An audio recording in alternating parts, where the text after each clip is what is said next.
여러분, K-뷰티라고 하면 뭐가 떠오르시나요? 아마 화려하고 또 세계 최고 수준이라는 이미지가 먼저일 텐데요. 그런데 말이죠. 이 엄청난 성공 신화 뒤에는 우리가 잘 몰랐던 어쩌면 좀 불편할 수도 있는 숨겨진 대가가 있습니다. 오늘 바로 그 이야기를 좀 해보려고 합니다. 고민할 필요도 없는 선택. 이게 누군가에게는 정말 당연한 결정이었다고 해요. 도대체 뭐가 그렇게 당연했을까요? 이 한마디에 오늘 우리가 파헤쳐볼 K-뷰티 현상의 핵심이 숨어 있습니다. 주인공은 바로 이분, 미국에서 온 46세 줄리입니다. 더 젊고 생기 있는 피부, 이걸 위해서 무려 11,000km를 날아서 한국까지 왔다고 하는데요. 줄리가 왜 이런 엄청난 결정을 그렇게 쉽게 내렸는지, 그녀의 여정을 따라가 보면서 이 거대한 현상이 어떻게 시작됐는지 한번 살펴보시죠. 줄리가 한국에서 시술을 받기까지 그 과정이 정말 놀라울 정도로 간단했습니다. 그냥 에이전시에 연락해서 메신저 앱으로 사진 몇 장 보냈더니 바로 맞춤형 시술 계획이 쫙 날아온 거죠. 그녀가 한 건 그냥 비행기표 끄는 게 전부였어요. 바로 이런 편리함, 이런 매끄러운 과정이 K-뷰티 관광을 성공시킨 첫 번째 비결이라고 할 수 있습니다. 자, 이제 줄리 한 사람의 이야기에서 한 발 더 나아가서요.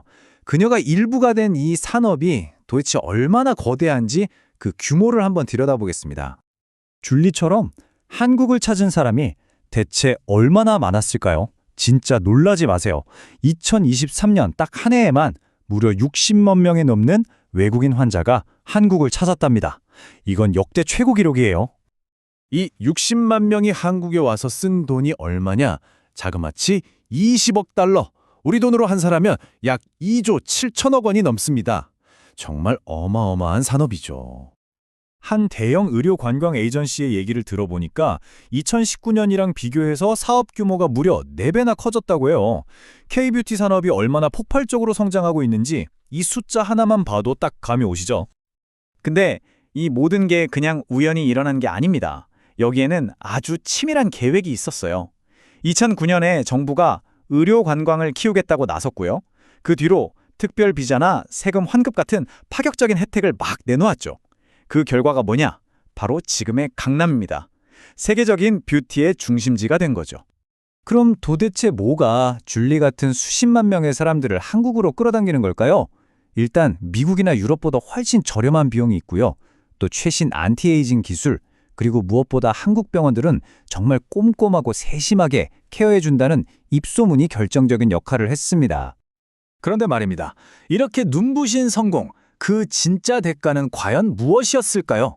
자, 이제부터는 이야기의 방향을 완전히 바꿔서 이 성공 때문에 시스템 전체가 얼마나 엄청난 압박을 받고 있는지 그 어두운 면을 이야기해 보겠습니다.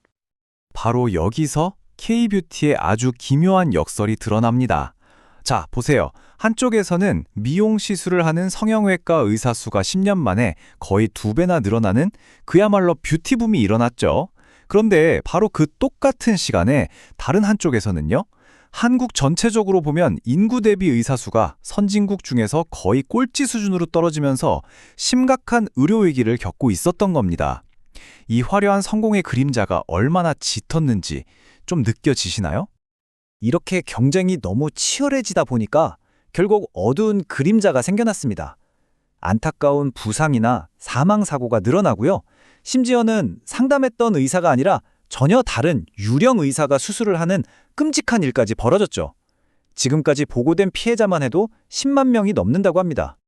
이런 의료 시스템의 위기를 가장 극적으로 보여주는 사건이 바로 의사 파업입니다. 정부가 소아과나 응급의학과 같은 필수 분야 의사가 너무 부족하니까 의대 정원을 늘리겠다고 발표했는데요. 여기에 반대하는 의사들의 시위가 거의 1년 내내 이어지고 있는 상황입니다. 의사들은 도대체 왜 반대하는 걸까요? 이 그래프를 보면 그 이유가 명확해집니다. 올해 새로 문을 연 병원들을 보니까요. 무려 80%가 피부과나 미용 클리닉이었어요. 의사들은 이렇게 주장하는 거죠. 단순히 의사 숫자만 늘려봤자 돈이 되는 미용 분야로만 몰릴 뿐 정말 사람이 필요한 필수 분야로는 가지 않을 거라는 겁니다. 그럼 이 위기의 한가운데에는 어떤 개인적인 선택들이 있었을까요? 이제부터는 이 문제를 둘러싼 사람들의 이야기, 즉 개인과 국가가 처한 딜레마를 좀 더 깊이 들여다보겠습니다. 이분은 낭정 의사인데요. 그녀도 원래는 다른 분야에서 일하다가 최근에 피부과 클리닉으로 자리를 옮겼다고 합니다. 그녀의 선택을 보면 이 미용 산업의 힘이 얼마나 막강한지 그리고 의사 개개인이 어떤 고민을 하고 있는지 엿볼 수 있습니다. 결국 가장 현실적인 문제는 돈입니다. 돈을 많이 벌 수 있는 미용 분야와 상대적으로 수입이 적은 소아과 같은 필수 의료 분야. 이 둘 사이의 수입 격차는 상상 이상으로 큽니다. 바로 이 강력한 경제적 요인이 실력 있는 의사들을 필수 의료 현장에서 떠나게 만드는 가장 큰 원인인 셈이죠. 그래서 지금 상황은 완전히 교착 상태에 빠져 있습니다. 정부는 의사 수를 늘려야 한다면서 의대 정원 확대와 대규모 개혁을 약속하고 있고요. 반면에 의사들은 그런다고 해결될 문제가 아니다. 근본적인 보상 체계를 바꾸지 않으면 새로 뽑는 의사들도 전부 미용으로 갈 거다라며 팽팽하게 맞서고 있는 거죠. 결국 한국 사회는 지금 아주 근본적이고 어려운 질문 앞에 서 있습니다. 눈부신 미용 산업의 성장을 계속 쫓을 것인가? 아니면 우리 모두의 생명과 직결된 필수 의료 시스템을 먼저 지켜낼 것인가? 한국은 K-뷰티라는 이름으로 정말 대단한 세계적인 제국을 건설했습니다. 이제 남은 질문은 단 하나입니다. 과연 그 화려한 성공의 그늘 아래에서 병들어가고 있는 자기 자신의 의료 시스템을 스스로 치유할 수 있을까요? 아마 이 질문에 대한 답이 한국 사회의 미래를 결정하게 될 겁니다.